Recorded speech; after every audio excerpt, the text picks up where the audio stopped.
సాగునీటి హక్కులపై బీఆర్ఎస్ సమర శంఖం పూరించబోతుంది.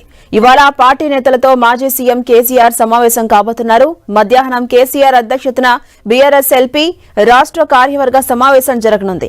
ఈ సమావేశంలో నదీ జలాల విషయంలో కాంగ్రెస్ ప్రభుత్వ నిర్లక్ష్యంపై కేసీఆర్ సమర శంఖం పూరించబోతున్నారు.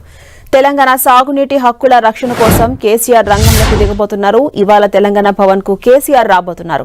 కొద్ది రోజులుగా ఫామ్ హౌస్ కే పరిమితమైన కేసీఆర్ నిన్ననే హైదరాబాద్ నందీనగర్లోని తన నివాసానికి చేరుకున్నారు. ఇక ఇవాల్టి నుంచి సమావేశంలో సాగునీటి హక్కుల రక్షణ కోసం మరో ప్రజా ఉద్యమంపై మాజీ సీఎం దిశానిర్దేశం చేయబోతున్నారు. బీఆర్ఎస్ ఎల్పీ సమావేశం తర్వాత కేసీఆర్ మీడియాతో మాట్లాడే అవకాశం ఉన్నట్టుగా తెలుస్తోంది.